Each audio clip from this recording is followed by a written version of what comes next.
আজকে তোমাদের যে ক্লাসটা করানো হবে সেটা হচ্ছে ইউনিট 1-এরই একটা সেকেন্ড পার্ট, যেটা হচ্ছে গুডউইল এবং ভ্যালুয়েশন অফ গুডউইল। ক্লাস 12-এর এই পার্টটা থেকে এখনো পর্যন্ত কোনো বড় কোশ্চেন আসেনি, সাধারণত শর্ট কোশ্চেন হিসাবে এই পার্টটা থেকে আসে। তবে এখান থেকে 4 নম্বর কোশ্চেনও আসতে পারে, সেই রকমই কিছু ছোট ছোট প্রবলেম আমরা এই পার্টটাতে করাবো। তোমরা দেখতে পাচ্ছ বোর্ডে আমি এই পার্টটার নাম লিখে রেখেছি সুনাম এবং সুনাম মূল্যায়নের পদ্ধতি, অর্থাৎ goodwill and methods of valuation of goodwill. এই পার্টে ছোট ছোট অঙ্কগুলো করানোর আগে সুনাম বলতে কি বোঝায়, সুনামের বৈশিষ্ট্য এই সম্পর্কে তোমাদের একটা সঠিক ধারণা থাকা প্রয়োজন। সেই জন্য আমরা প্রথমে সুনাম কাকে বলে সেটা নিয়ে একটু আলোচনা করি, তার বৈশিষ্ট্যগুলো আলোচনা করে ছোট ছোট প্রবলেম এবং তার সলভ আমরা করব। এখন আমরা সুনাম বলতে সাধারণভাবে বুঝি কোনো কিছু সুখ্যাতি, যেমন আমরা বলি রমেনবাবু ইংরাজি পড়ানোর সুনাম আছে, বা আমরা এটা বলি কল্পনা সুইটসে এই দোকানটি খুব সুনাম আছে। তা এই যে সুনাম, সেটাকে ডেফিনেশন আকারে বলতে গেলে তাহলে আমরা বলতে পারি যে সুনাম হলো কোনো কারবারের সুখ্যাতির আর্থিক মূল্য। আমরা এটা তোমাদের সুবিধার্থের জন্য আমরা বোর্ডে লিখে রেখেছি, ডেফিনেশনটা একটু দেখে নাও। সুনাম হলো একটি কারবারের সুখ্যাতির আর্থিক মূল্য। একটু অন্যভাবে আমরা বলতে পারি কোনো প্রতিষ্ঠানের অতিরিক্ত মুনাফা অর্জন করার ক্ষমতাকে সুনাম বলে। এটি একটি অদৃশ্য স্থায়ী সম্পত্তি, অর্থাৎ সুনামের যদি ডেফিনেশন 1 নম্বরের আসে, তোমরা এইটুকু লিখলেই হবে যে সুনাম হলো একটি কারবারের সুখ্যাতির আর্থিক মূল্য। এবারে এর কিছু বৈশিষ্ট্য আমরা আলোচনা করি। বৈশিষ্ট্যতে 1 নম্বর দেখতে পাচ্ছ, সুনামকে বলা হচ্ছে স্থায়ী সম্পত্তি। সুনামকে স্থায়ী সম্পত্তি বলার কারণ হচ্ছে সুনাম দীর্ঘদিন ধরে কারবারের মধ্যে অন্তর্ভুক্ত থাকে এবং এর ফলে কারবারে মুনাফা অর্জন করার ক্ষমতা বৃদ্ধি পায়। সেই জন্য কারবারে সুনামকে স্থায়ী সম্পত্তি হিসাবে বিবেচনা করা হয়। অদৃশ্যমান সম্পত্তি, সুনাম স্থায়ী সম্পত্তি হলেও একে ধরা ছোঁয়া যায় না, চোখে দেখা যায় না, তবে এটা ফিল করা যায়। যে কারবারে সুনাম আছে সেই কারবারে মুনাফা অর্জন করার ক্ষমতা বেশি, তাই এই ধরনের সম্পত্তিকে আমরা অদৃশ্য সম্পত্তি বলি। হিসাব নিকাশের আদর্শ মান, তোমরা জানো অ্যাকাউন্টিং স্ট্যান্ডার্ড যে প্রচলিত আছে, সেই অ্যাকাউন্টিং স্ট্যান্ডার্ডে অর্থাৎ AS 26 অনুযায়ী আমরা সুনামের মূল্যায়নকে স্বীকৃতি দিয়েছি। তবে সুনামের মূল্যায়ন যদি কারবারের নিজস্ব সুনামের মূল্যায়ন হয়, তবে সেইটি এখানে স্বীকৃতি পায়নি, শুধুমাত্র কৃত অর্থাৎ ক্রয় করা সুনামকে এখানে স্বীকৃতি দেওয়া হয়েছে। তাহলে এখানে একটু ভালো করে মনে রাখতে হবে, AS 26 অনুযায়ী কেবলমাত্র কারবারের ক্রয় করা সুনামের স্বীকৃতি দেওয়া হয়েছে। অতিরিক্ত মুনাফা আমরা ডেফিনিশনেই বলেছি, সুনাম কারবারের অতিরিক্ত মুনাফা অর্জনে সাহায্য করে। এইরকম 4টে বৈশিষ্ট্য বা এর থেকে 2-1টা বেশি বৈশিষ্ট্য তোমরা করে রাখতে পারো, তাতে কোনো অসুবিধে নেই। আমরা এরপরে যে পার্টটা করব, অর্থাৎ যেগুলো প্রবলেম সলিউশন আসবে, সেটা হচ্ছে সুনাম মূল্যায়নের পদ্ধতি। এর পরের পার্টে আমরা সুনাম মূল্যায়নের পদ্ধতি নিয়ে আমরা আলোচনা করছি। এবার আমরা সুনাম মূল্যায়নের যে পদ্ধতিগুলো আছে সেই পদ্ধতিগুলো সম্পর্কে আলোচনা করব। এই পদ্ধতিগুলোরই ছোট ছোট প্রবলেম সলিউশন করানো হবে। প্রথমে আমরা তোমাদের সুবিধার জন্য দেখো বোর্ডে 4টে পদ্ধতির নাম লিখে রেখেছি। 1 নম্বর পদ্ধতি গড় মুনাফা পদ্ধতি বা অ্যাভারেজ প্রফিট মেথড। এই গড় মুনাফা পদ্ধতির আবার দুখানা পদ্ধতি আছে, একটা সিম্পল অ্যাভারেজ মেথড আর একটা হচ্ছে ওয়েটেড অ্যাভারেজ মেথড।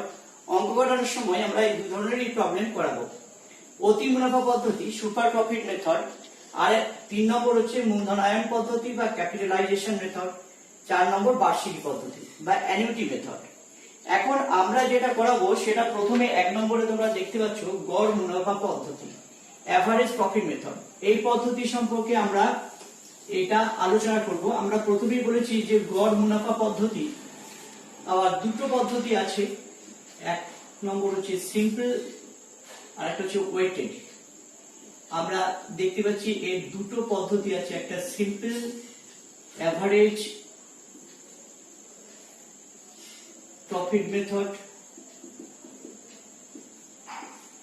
আর দ্বিতীয়তে আমরা জানি ওয়েটেড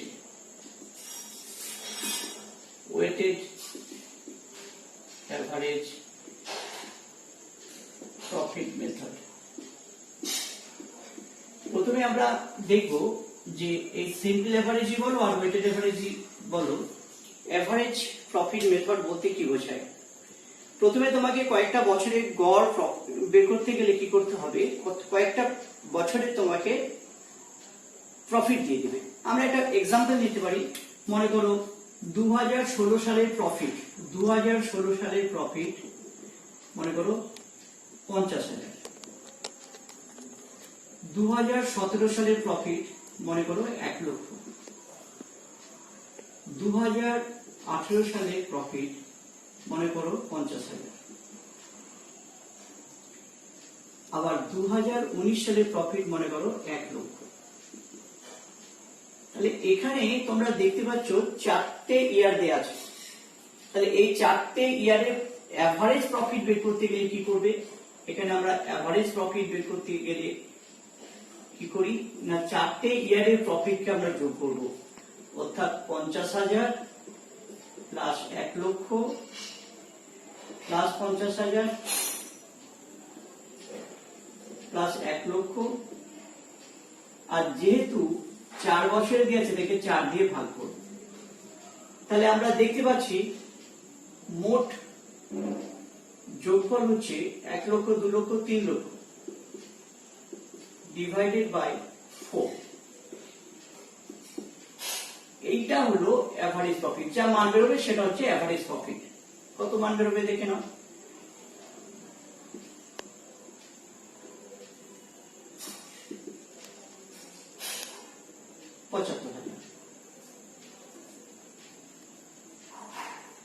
$75,000 হলো অ্যাভারেজ প্রফিট। তাহলে আমরা আরেকবার বলছি যে গড় মুনাফা পদ্ধতিতে প্রথমে তোমাদের কি বের করতে হয়, গড় মুনাফা পদ্ধতিতে প্রথমে দুটো পদ্ধতি আছে, একটা সিম্পল এভারেজ মেথড, একটা weighted average method. Simple average মেথডটা আমরা প্রথমে করাচ্ছি, যে সিম্পল এভারেজ মেথডের ক্ষেত্রে প্রথমে আমাদের বের করতে হবে অ্যাভারেজ প্রফিট। এই অ্যাভারেজ প্রফিট, এই যে উদাহরণটা তোমরা দেখতে পাচ্ছ, যে অ্যাভারেজ প্রফিট বের করার জন্য আমি একটা উদাহরণ নিয়েছি। 2016 সালে 50,000, 2017 সালে প্রফিট হয়েছে 1 লক্ষ, 2018 সালে প্রফিট হয়েছে 50,000 আর 2019 1 লক্ষ। এই যে 4টে বছরের যে প্রফিট, তার যদি অ্যাভারেজ প্রফিট বের করতে যাই, তাহলে আমাকে 4টে বছরের প্রফিট যোগ করে 4 দিয়ে ভাগ করে দিতে হবে। খুবই সিম্পল ব্যাপার, 50,000 plus 1 lakh plus 50,000 plus 1 lakh divided by 4। তাহলে আমরা দেখতে পাচ্ছি এটা টোটাল 3 লাখ ডিভাইডেড বাই 4 সমান অ্যাভারেজ প্রফিট 75,000। এই যেটা বেরোলো অ্যাভারেজ প্রফিট, এই ক্ষেত্রে এটাকে আমরা ফার্স্ট স্টেপ বলি। তাহলে প্রথমে গুডউইল বের করার প্রথম স্টেপ হলো অ্যাভারেজ প্রফিটটা বের করে নিতে হবে। এরপরে তোমাকে সিম্পল অ্যাভারেজ প্রফিট মেথডে গুডউইল বের করার যে রুলস আমি লিখেছি, দেখো, goodwill is equal two average profit into number of years purchase. Number of years purchase, এই নাম্বার অফ ইয়ার্স পারচেজ যেটা দেয়া থাকে তোমার প্রবলেম, এই নাম্বার অফ ইয়ার্স পারচেজটা দেয়া থাকবে। তোমার যে অঙ্ক দেবে সেখানে তোমাকে একটা বর্ষগুণক নাম্বার অফ ইয়ার্স পারচেজ দেয়া থাকবে। আমি এই উদাহরণের ক্ষেত্রে ধরে নিচ্ছি একটা নাম্বার অফ ইয়ার্স পারচেজ 2 দেয়া আছে। তাহলে এখানে এভারেজ প্রফিট বেরিয়েছে 75,000, আর বর্ষগুণক আমার প্রবলেমে ধরে নিচ্ছি 2 দেয়া আছে, তাহলে গুণ করে দেব। খুবই সিম্পল ব্যাপার। গুডউইল তাহলে হলো এভারেজ প্রফিট যা বের করেছি তার সঙ্গে যে নাম্বার অফ ইয়ার্স পারচেজ প্রবলেমে দেয়া আছে ধরে নিলাম 2, তাহলে সেখানে আমাদের গুডউইল সমান হবে 1,50,000 টাকা। গুডউইল সমান হবে 1,50,000 টাকা। এই ধরনের ছোট ছোট প্রবলেম 1 নম্বরে আসতে পারে, আর একটু বড় আকারে দিলে সেটা ওয়েটেড এভারেজ প্রফিট মেথডে দেবে, এবং সেগুলো 4 নম্বরে আসলেও আসতে পারে। সাধারণত এখনো পর্যন্ত এই পার্টে শর্ট কোশ্চেনে এসছে, বড় কোশ্চেন এখনো আসেনি। তবুও আমরা বড় কোশ্চেনের জন্য তৈরি হয়ে থাকবো যদি এই পার্ট থেকে এই বছরে দিতে পারে। ওকে, আমরা এরপরে যাব ওয়েটেড এভারেজ প্রফিট মেথডে। এবার আমরা সুপার প্রফিট মেথডে কিভাবে গুডউইল বের করতে হয় তার একটা ছোট প্রবলেম দিয়ে আমরা সলিউশন করছি। সুপার প্রফিটে গুডউইল বের করার ক্ষেত্রে যে রুলসটা আছে সেটা একটু দেখে নাও। Goodwill is equal to super profit into number of years purchase. এখানে আমাদের একই রকম নিয়ম, যেমন এভারেজ প্রফিটের মাধ্যমে করেছিলাম average profit into number of years purchase, এক্ষেত্রেও super profit into number of years purchase. তবে এখানে তোমাদের জানতে হবে সুপার প্রফিট বলতে কি বোঝায়। সুপার প্রফিট বলতে এভারেজ প্রফিট বা অ্যাকচুয়াল প্রফিট। এখানে এভারেজ প্রফিট থাকলে এভারেজ প্রফিট অথবা অ্যাকচুয়াল প্রফিট থাকলে actual profit minus normal profit. এই দুটোর ডিফারেন্স হচ্ছে সুপার প্রফিট। তার মানে এখানে তোমাকে বের করতে হতে পারে এভারেজ প্রফিট, বের করতে হতে পারে সুপার প্রফিট, তারপরে নাম্বার অফ ইয়ার্স পারচেজ দিয়ে গুণ করে দিতে হবে। তাই এখন প্রবলেম সলিউশনে যাওয়ার আগে নরমাল প্রফিট বলতে কি বোঝায় একটা উদাহরণ দিয়ে বোঝায়। মনে করো তুমি বিজনেস করছো, 1 লক্ষ টাকা দিয়ে তুমি বিজনেসে ক্যাপিটাল ইনভেস্টমেন্ট করেছো, বছরের শেষে তোমার 10,000 টাকা প্রফিট হয়েছে, এটা হলো তোমার অ্যাকচুয়াল প্রফিট। এখন যদি তুমি ওই 1 লক্ষ টাকা বিজনেসে না খাটিয়ে যদি ব্যাংকে বা পোস্ট অফিসে বা শেয়ার মার্কেটে ওটা ইনভেস্ট করতে বা জমা রাখতে, তাহলে সেখান থেকে যদি 15,000 টাকা আসতো তাহলে সেটা হবে নরমাল প্রফিট।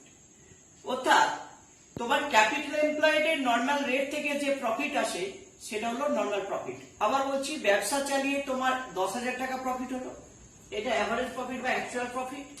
ওই টাকাটা তোমার যে নরমাল রেট অফ রিটার্ন, তুমি মনে করো ব্যাংক বা পোস্ট অফিসে জমা রাখলে যে রিটার্নটা পাওয়া যায় সেটা হলো নরমাল প্রফিট। এই দুটো ডিফারেন্সকে বলা হয় সুপার প্রফিট।